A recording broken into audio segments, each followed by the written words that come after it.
Mamat baru pertama kali pergi ke pantai bersama teman-temannya. Sebagai anak kampung yang jarang bepergian jauh, ia begitu antusias ketika temannya Reno mengajaknya ikut liburan ke pantai selatan. Mamat langsung setuju. Ia membayangkan hamparan pasir putih, suara deburan ombak, dan angin laut yang menyejukkan. Mereka berangkat berempat menggunakan sepeda motor. Selain Mamat dan Reno, ada juga Bayu dan Dani. Perjalanan menuju pantai cukup panjang, melewati jalanan berliku dan perbukitan yang sesekali diselimuti kabut tipis. Mamat yang belum pernah melewati jalur seperti ini merasa sedikit pusing, tetapi ia tetap berusaha menikmati perjalanan. Setelah menempuh perjalanan hampir 3 jam, akhirnya mereka tiba di pantai. Pasir hitam terbentang luas, berpadu dengan ombak besar yang bergulung-gulung. Pantai ini sepi, tidak banyak wisatawan yang datang. Hanya ada beberapa orang yang duduk di bawah pohon dan beberapa pedagang kecil yang menjajakan makanan. "Gede banget ombaknya," kata Mamat sambil terkagum-kagum. Reno tertawa kecil, "Makanya jangan coba-coba berenang ke tengah. Bahaya." Mamat hanya mengangguk, tapi jauh di dalam hatinya ia ingin merasakan sensasi melawan ombak besar itu. Mereka segera mencari tempat berteduh di bawah pohon besar dekat pantai. Bayu mengeluarkan bekal yang dibawa dari rumah, sementara Dani sibuk mengambil foto. Mamat masih terpaku pada ombak yang bergulung dengan suara menggelegar. Di dekat mereka ada seorang pedagang kelapa tua yang memperhatikan Mamat sejak tadi. Ia menghampiri mereka dan berkata pelan, "Mas, kalau main di pantai ini, jangan sembarangan ya. Apalagi jangan berkata yang tidak sopan." Reno mengangguk sopan. "Siap, Pak. Kami cuma mau duduk-duduk saja." Tapi Mamat malah tertawa kecil. "Ah, Bapak ini macam-macam saja. Ini cuma pantai biasa. Mana mungkin ada yang aneh-aneh." Pedagang itu hanya tersenyum tipis, lalu kembali ke tempatnya. Reno menatap Mamat dengan tatapan serius. "Mat, jangan takabur. Ini pantai selatan loh. Banyak orang bilang kalau tempat ini angker." Mamat mengangkat bahu. "Hah, masa iya sih? Laut ya laut aja." Setelah beberapa saat Mamat merasa bosan duduk-duduk saja. Ia pun berdiri dan mulai berjalan ke bibir pantai. Kakinya tenggelam sedikit di pasir basah dan ombak kecil mulai menyentuh kakinya.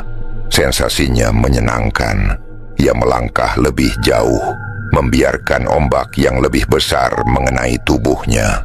Angin bertiup kencang, membuat rambutnya berantakan. Saat itulah perasaan aneh mulai menyelimutinya. Suasana mendadak terasa lebih sunyi. Padahal ia masih bisa mendengar suara teman-temannya tertawa di kejauhan. Tapi di telinganya suara mereka terdengar sayup, seolah berada di tempat yang sangat jauh. Mamat mencoba mengabaikannya dan kembali bermain air.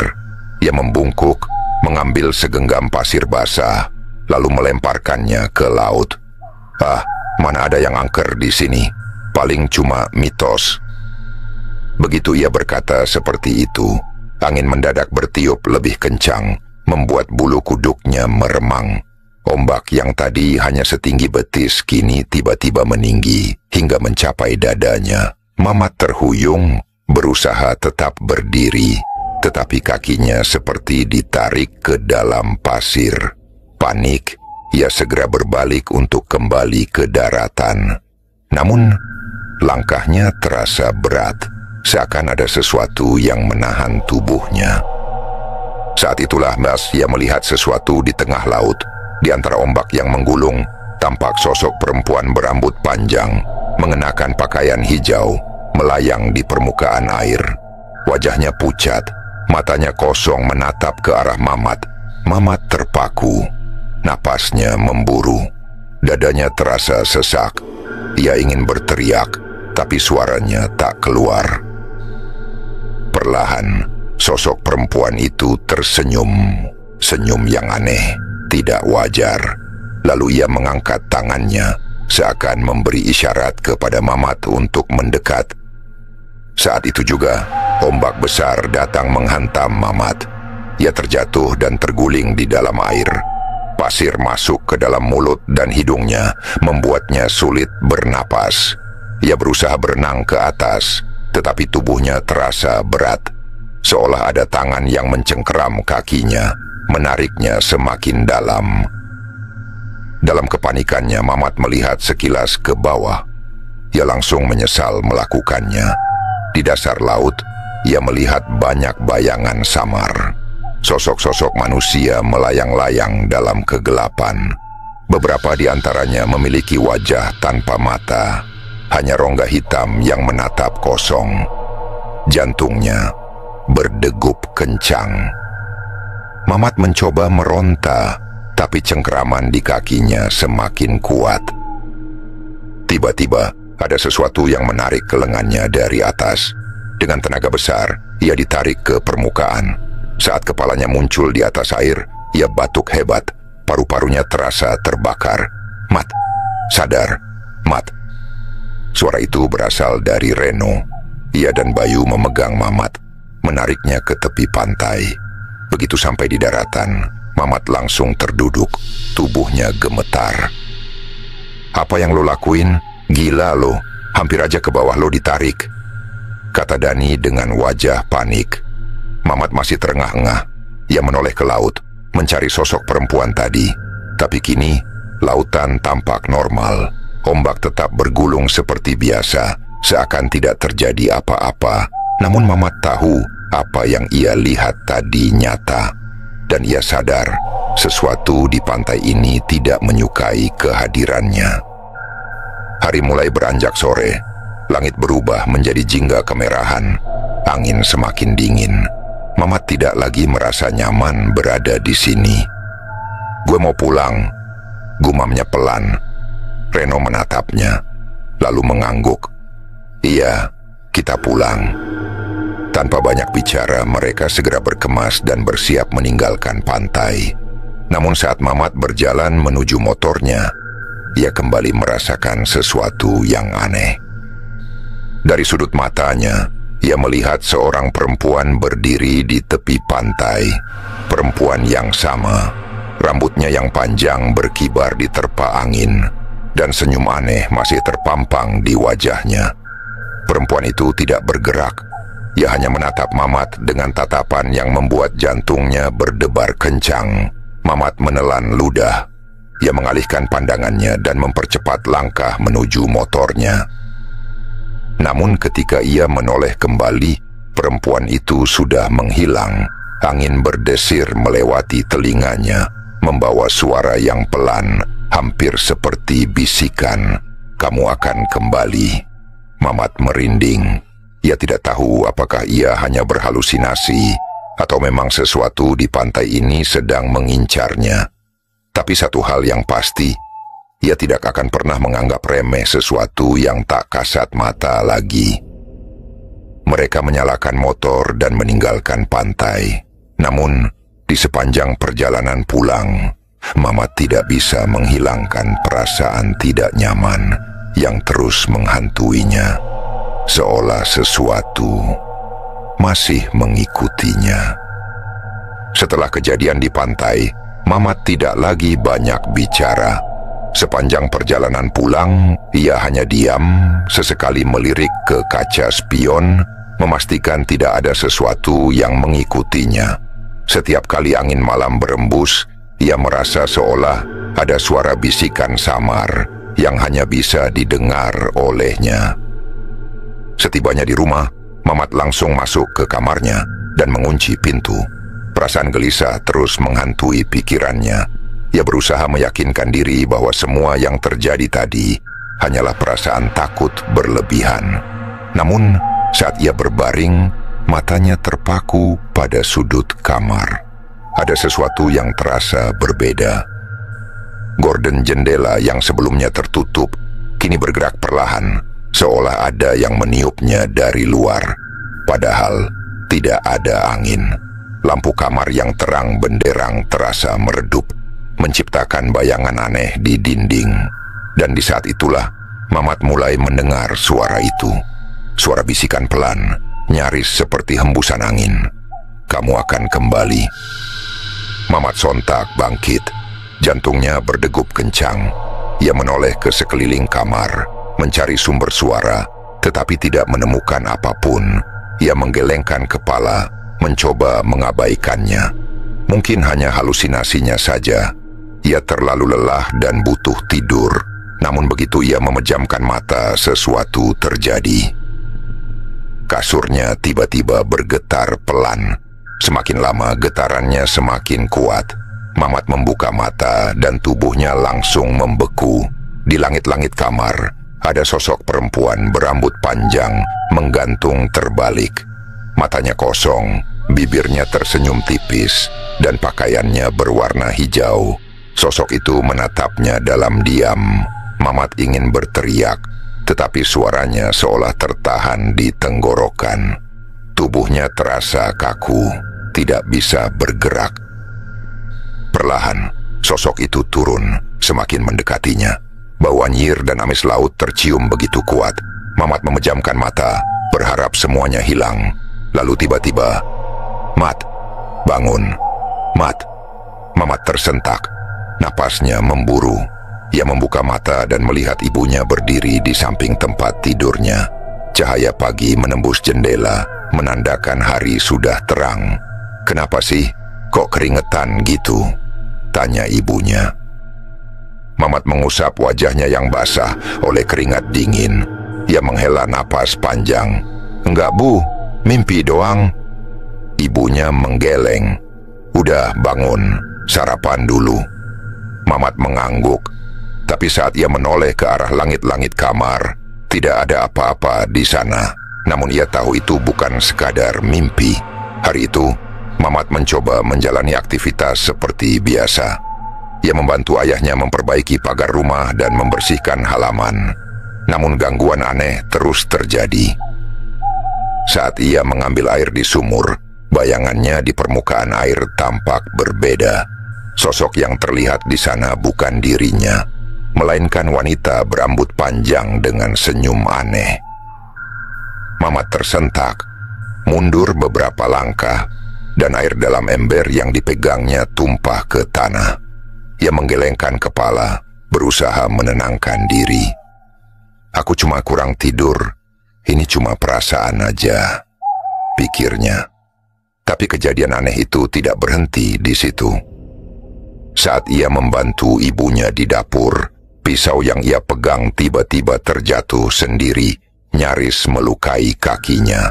Saat ia mengambil sapu, bayangan di lantai seolah bergerak sendiri, seperti ada seseorang berdiri di belakangnya. Mamat mulai panik. Perasaan takut semakin menjadi-jadi. Ia merasa setiap sudut rumah kini mengawasinya. Malam harinya ia kembali mengalami kejadian yang lebih mengerikan. Saat sedang duduk di teras rumah, mendadak angin berembus kencang, membuat daun-daun kering beterbangan. Suasana menjadi sunyi, terlalu sunyi. Bahkan suara jangkrik pun menghilang. Mamat merasa ada yang tidak beres. Ia hendak masuk ke dalam rumah, tetapi langkahnya terhenti ketika melihat sesuatu di pekarangan. Sosok perempuan itu berdiri di sana, lebih dekat dari sebelumnya. Wajahnya pucat, matanya kosong menatap lurus ke arahnya. Rambut panjangnya terurai, melambai-lambai diterpa angin. Gaunnya hijau, berkibar seperti kain yang basah. Mamat tercekat, napasnya tersengal. Ia mencoba mundur, tetapi tubuhnya terasa kaku. Sosok itu perlahan mengangkat tangannya, jari-jarinya yang panjang menunjuk ke arah Mamat. Lalu, suara itu kembali terdengar. "Kamu akan kembali." Sekejap kemudian, lampu teras berkedip-kedip, lalu padam. Mamat berlari masuk ke dalam rumah, menutup pintu dengan napas terengah-engah. Tubuhnya gemetar hebat. Ibunya yang melihatnya panik. langsung menghampiri. "Mat, kamu kenapa?" Mamat hanya menggeleng. Ia tidak tahu bagaimana menjelaskannya. Ia hanya tahu satu hal, sosok itu masih mengawasinya, dan ia tidak tahu sampai kapan teror ini akan berhenti. Sejak malam itu, Mamat mulai merasakan tubuhnya tidak enak. Badannya panas, tetapi bukan demam biasa. Ia merasa ada sesuatu yang bergerak di dalam tubuhnya, seperti bara api yang menyala-nyala di bawah kulit. Setiap kali ia mencoba tidur, keringat dingin mengucur deras. Tetapi anehnya, tubuhnya justru terasa terbakar dari dalam. Ibunya, yang melihat keadaan Mamat semakin memburuk, langsung membawanya ke klinik terdekat. "Bu, Mamat kenapa?" tanya seorang perawat saat mereka tiba di klinik. "Badannya panas terus, enggak turun-turun dari tadi malam," jawab ibu Mamat dengan wajah cemas. Dokter yang bertugas segera memeriksa suhu tubuh Mamat. 40 derajat Celcius. Suhu yang sangat tinggi. Dokter memberikan obat penurun panas dan menyarankan agar Mamat beristirahat dengan cukup. Namun setelah pulang dari klinik dan meminum obat, kondisi Mamat tidak membaik. Justru semakin parah. Mamat terbaring lemah di kamarnya. Matanya berat, tetapi setiap kali ia mencoba tidur, selalu ada suara-suara aneh yang membangunkannya. Bisikan-bisikan lirih yang mengelilingi kamarnya. Terkadang terdengar seperti seseorang memanggil namanya dari jauh. "Mat, Mat." Pelan, namun jelas, ia membuka mata dengan napas tersengal. Ruangan terasa lebih gelap dari biasanya, meskipun jendela masih terbuka dan matahari belum sepenuhnya tenggelam.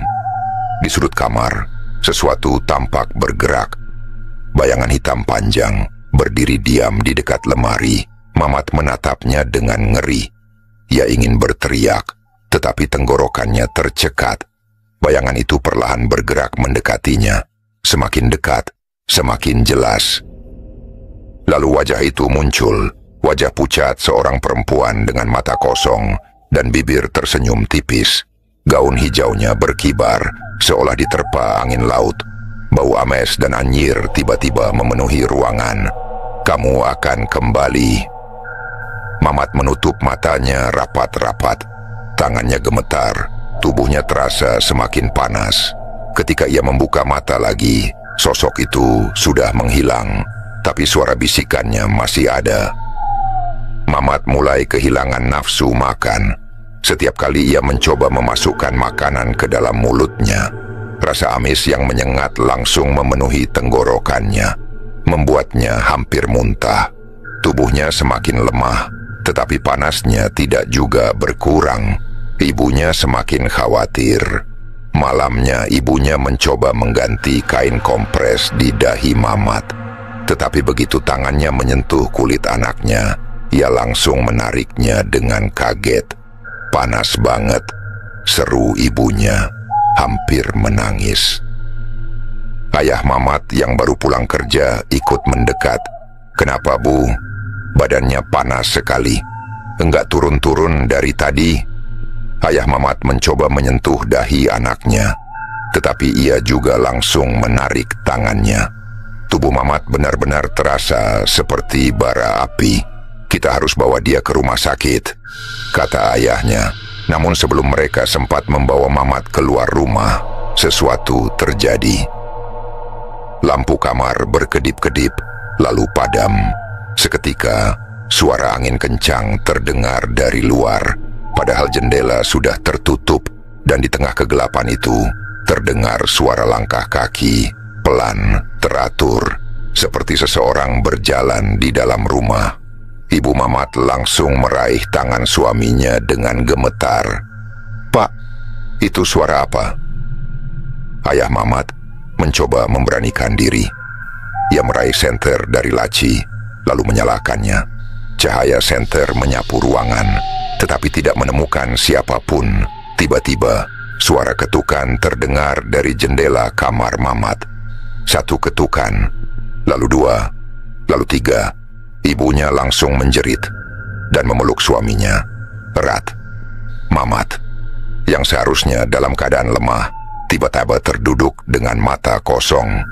Bibirnya bergerak, tetapi suaranya terdengar bukan seperti suaranya sendiri. "Aku akan kembali." Ibunya semakin histeris. Ayahnya langsung melafalkan doa, berharap apapun yang mengganggu anaknya segera pergi. Dan seketika, suara ketukan itu berhenti. Namun suhu tubuh Mamat masih panas, bahkan lebih panas dari sebelumnya. Malam itu, Mamat kembali berusaha tidur. Tapi seperti sebelumnya, setiap kali ia memejamkan mata, suara-suara aneh mulai muncul. Ia merasa seperti ditarik ke suatu tempat. Tiba-tiba, ia tidak lagi berada di kamarnya. Ia berdiri di tepi pantai yang gelap, dengan ombak yang bergulung tinggi. Angin bertiup kencang, membawa aroma garam yang tajam. Di kejauhan, ia melihat sosok itu lagi. Wanita bergaun hijau, berdiri di atas batu karang, menatapnya tanpa ekspresi. "Kamu harus kembali." Suara itu terdengar lebih tegas. Mamat ingin berteriak, ingin lari, tetapi kakinya seolah tertanam di pasir. Ia hanya bisa berdiri diam, menatap sosok itu yang perlahan mendekat. Tiba-tiba, ombak besar datang, menggulungnya ke dalam air. Mamat meronta, mencoba berenang ke permukaan, tetapi tangannya terasa berat. Ada sesuatu yang menariknya ke bawah. Saat ia melihat ke bawah, jantungnya hampir berhenti. Tangan-tangan pucat muncul dari dasar laut, meraih kakinya, menariknya semakin dalam. Mamat mencoba menjerit, tetapi air laut memenuhi paru-parunya. Dan saat ia merasa akan tenggelam sepenuhnya, seseorang mengguncang tubuhnya. "Mamat, bangun!" Mamat terengah-engah, keringat membanjiri tubuhnya. Ia kembali berada di kamarnya dengan ibunya yang menangis di samping tempat tidurnya. "Kamu mimpi buruk lagi?" tanya ibunya. Suaranya gemetar. Mamat hanya mengangguk, tetapi dalam hatinya, ia tahu itu bukan sekadar mimpi. Sosok itu semakin mendekatinya, dan ia tidak tahu bagaimana cara menghentikannya. Setelah bermalam-malam dihantui bayangan mengerikan, Mamat merasa sudah tidak sanggup lagi menyimpan semuanya sendiri. Ia sadar bahwa semakin ia diam, semakin kuat gangguan yang ia alami.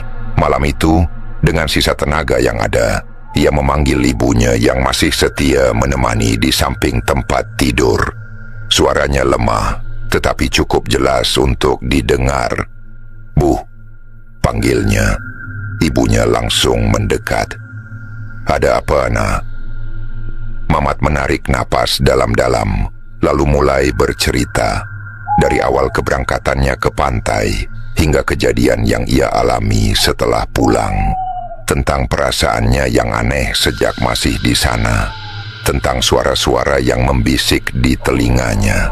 Dan tentang sosok perempuan bergaun hijau yang terus mendatanginya dalam mimpi dan bayangan. Ibunya mendengarkan dengan wajah semakin pucat. Ia menggenggam tangan Mamat erat, seakan tidak percaya bahwa anaknya mengalami hal seburuk itu.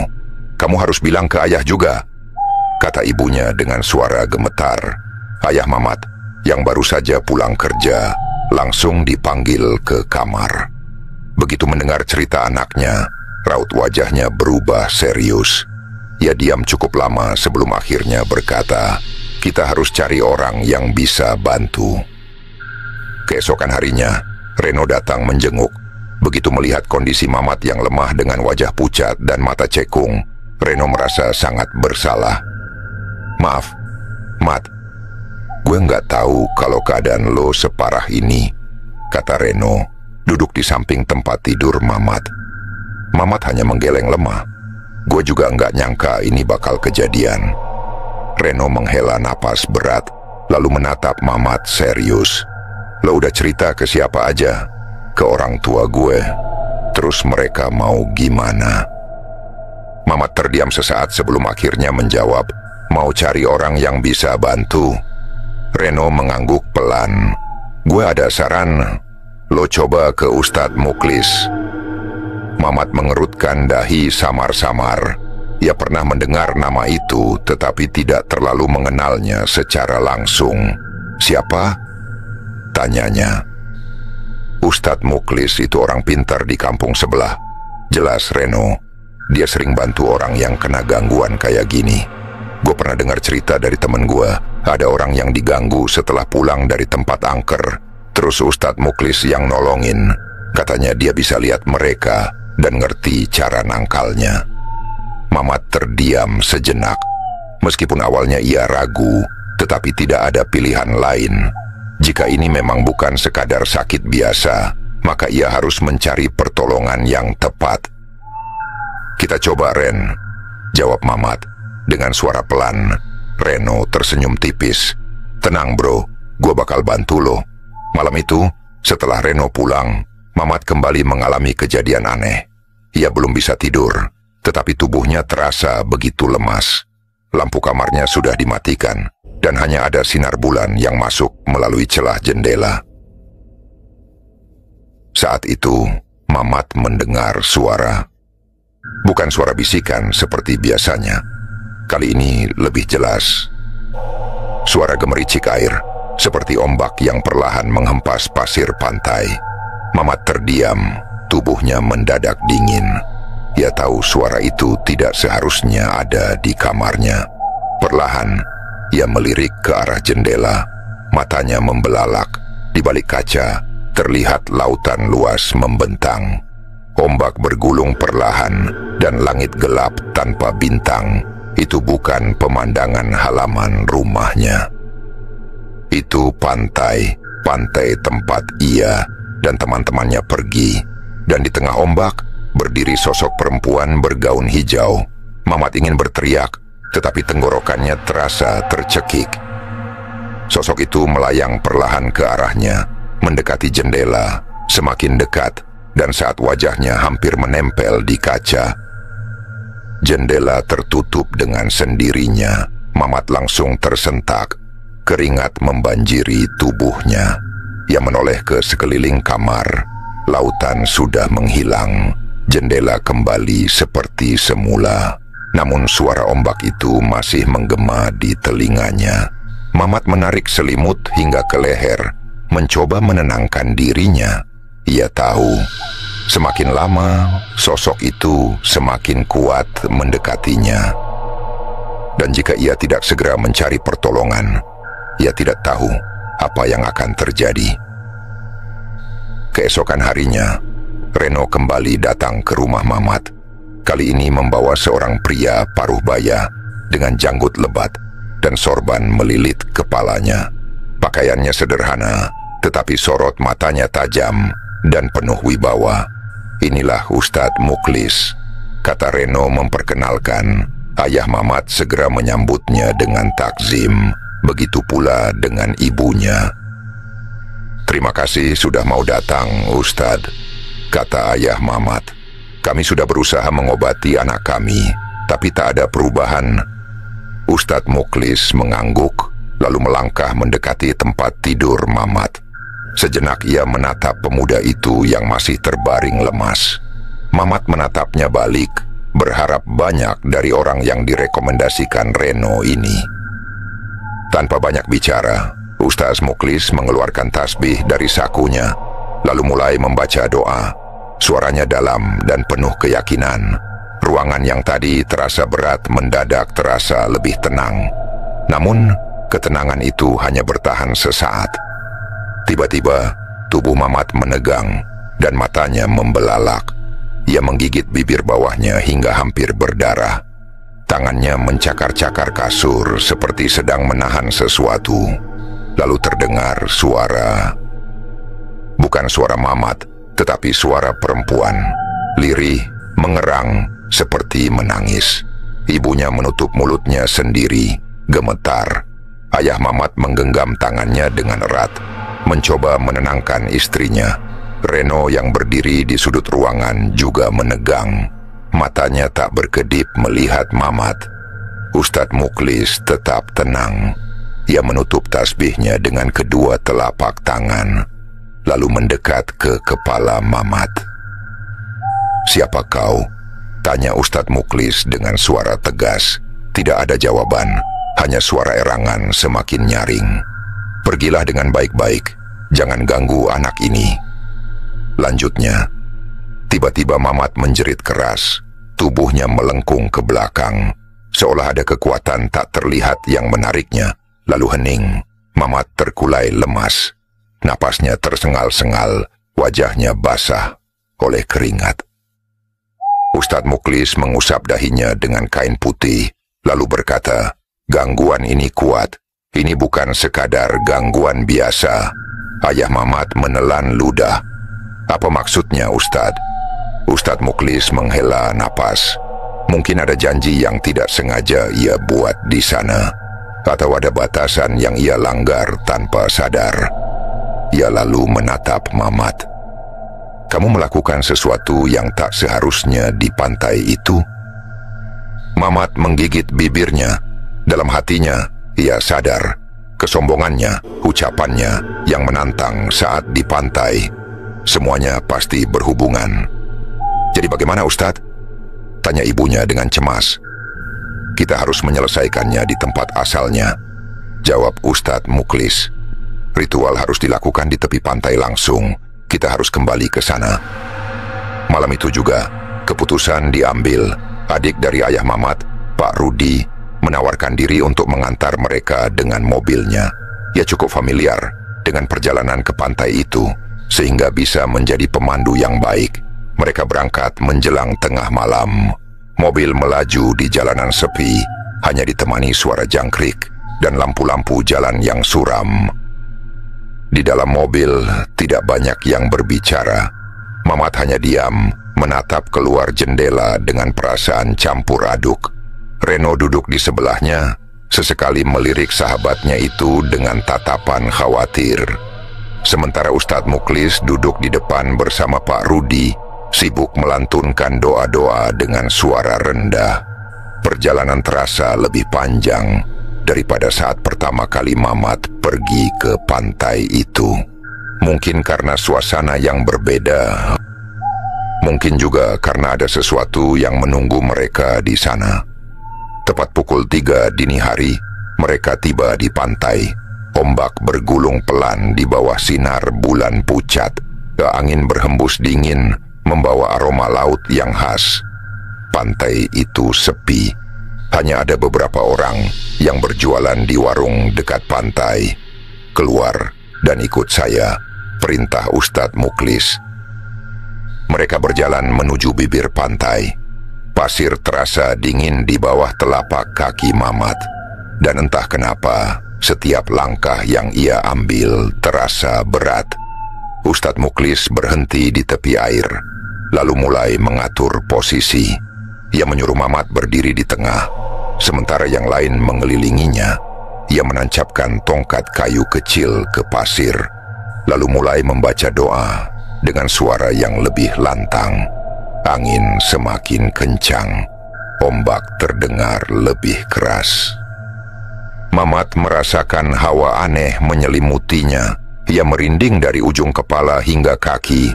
Lalu tiba-tiba, suara itu datang lagi. Suara perempuan. Namun kali ini bukan hanya erangan lirih. Suara itu tertawa. Mamat membelalakan matanya. Dari sudut matanya, ia melihat sesuatu muncul dari tengah laut. Sosok perempuan bergaun hijau. Rambut panjang menjuntai menutupi wajahnya. Ia melayang di atas ombak, mendekat perlahan. Ustadz Muklis tidak berhenti membaca doa. Ia mengangkat kedua tangannya, lalu menghembuskan napas ke arah laut. Dan saat itu juga, sosok perempuan itu berteriak melengking, lalu tiba-tiba menghilang dalam kilatan cahaya. Angin berhenti, ombak kembali tenang, hening. Mamat menghela napas berat. Tubuhnya terasa lebih ringan dari sebelumnya. Ia menyentuh dadanya, merasakan detaknya yang lebih stabil. "Sudah selesai," kata Ustadz Muklis akhirnya. Semua orang menarik napas lega. Mamat tidak tahu harus berkata apa. Ia hanya menatap laut lekat-lekat, memastikan bahwa sosok itu benar-benar sudah tidak ada. Dan untuk pertama kalinya setelah sekian lama, ia merasa benar-benar tenang. Setelah ritual selesai, mereka langsung kembali ke rumah. Perjalanan pulang terasa lebih singkat, seolah-olah beban yang tadinya menghalangi sudah menghilang. Setibanya di rumah, Mamat langsung tidur dengan nyenyak. Tidak ada lagi mimpi buruk, tidak ada lagi suara-suara aneh. Hari demi hari berlalu, dan kesehatannya semakin membaik. Wajahnya kembali segar, tubuhnya tidak lagi terasa panas, dan nafsu makannya kembali normal. Ibunya menangis haru melihat anaknya pulih. Ayahnya mengucapkan syukur berkali-kali. Reno, yang hampir setiap hari datang menjenguk, akhirnya bisa tersenyum lega. Mamat sendiri merasa seperti terlahir kembali. Ia tidak akan pernah melupakan pengalaman ini. Dan yang terpenting, ia belajar satu hal, bahwa alam gaib itu nyata dan tidak boleh diremehkan.